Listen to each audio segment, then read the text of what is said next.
first things first, you got to come anywhere with an open mind. You've got to be open to receive. Because see, you know, there's a scripture that says faith comes from hearing, not from having heard. So you got to be in a place where you can hear the information. And it may be something that you've heard over and over and over in your life. But when you hear it at a particular time, at a particular place, that's what clicks the switch for you. That's why it's necessary. Sometimes you got to hear something over and over and over again for it to click. I remember all the stuff my mom and dad taught me when I was growing up. I didn't pay no attention to it.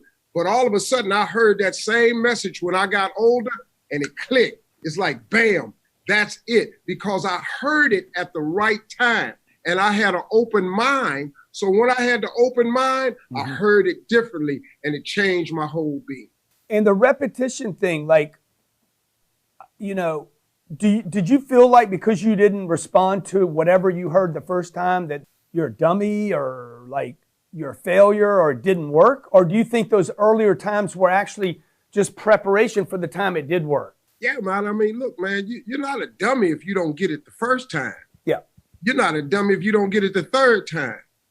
You become a dummy if you don't ever get it. Oh, my God, dude. You're going to be so good. That's your problem. Oh, if my you don't God. ever get it.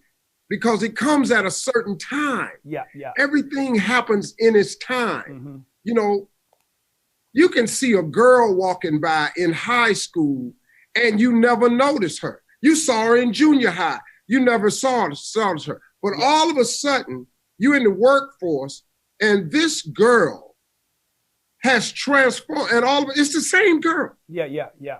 But all of a sudden, you see her now. Yeah, yeah, and, yeah. oh my goodness. How many times has that happened? Yeah. And that's just the way it works, man. So it's about the timing of it all.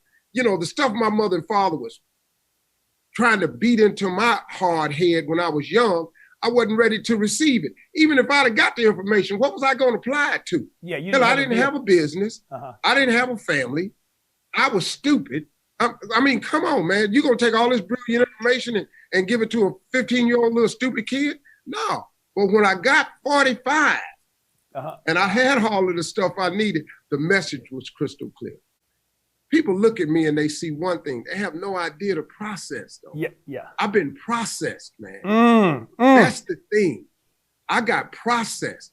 So through the process, I learned a lot of very necessary lessons. Now, here's the deal. I'm still learning. I'm learning from you. It's some things I'm getting from this moment right here. I'm learning from you. I'm always an open mind to learn new things. But what you got to do, man, is you can't let age be a factor. Why would I care the fact that I'm 62 years old? Why would I let that stop me from being successful or changing or growing at 62? You know, Colonel Sanders. Yeah, good example. Had been telling people he fried the best chicken in the world his whole life. He didn't get his first franchise till he was in his 60s. KFC. Yeah. There was more fried chicken than anybody in the world. They everywhere. They in Dubai, they in Africa, they in China. This dude was in his 60s before he got a franchise. So why can't we have that type of success? You know, age is not the parameter for success. Now, I do believe it take a long time to make a lot of money. You know, you can't just run out here and go, you know, in 3 months, I'm going to be a billionaire. I'm buying a Gulfstream this weekend. Yeah, probably not going to happen. Yeah. But you can get the tools to get started that way. Daddy was a coal miner. My father made $5 a day. He had 5 kids. I was born in a coal mining town in Welch, West Virginia. I grew up, the first time I flushed a toilet, I was 5 years old. I never saw a sink with a faucet on it till I was 5 years old. The first time I saw a toilet flush, I was 5. I grew up country city. I had to go back to West Virginia to work my uncle's and grandfather's farm all the way up until I was 16. So I was city, country. I grew up very poor. I flunked out of school. I've been homeless. I lived in a car for 3 years. I got my first car in my name. The first car I ever put in my name was a used car, and I got it at 38. I was 38 years old before I ever had a car in my name registered to me. Every car I ever had, my dad gave it to me. And that was after he had put 280 some thousand miles on it. Yeah. And that was my life. And my first car was 38. I wrote on a piece of paper when I was 10, I was going to be on TV. But you got to wait sometimes for things to turn out.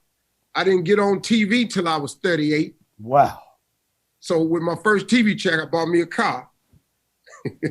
You know, that's something I'd never had. I was living in one before that, but I didn't even own that.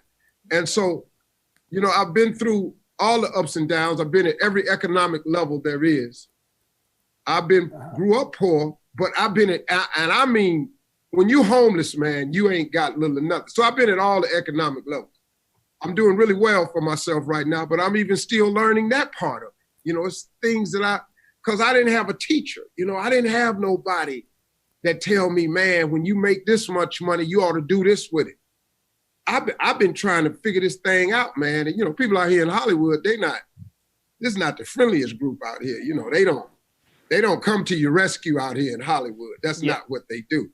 Hey, Steve, you need to learn more about money. Come and sit. No, they don't. That's not what they do out here. They find ways to extract the money that you make it. But ain't nobody sitting you down telling you how to get more. Nobody. Your career is what you paid for. Yeah. Your calling is what you made for. And so people like yourself, you have a calling.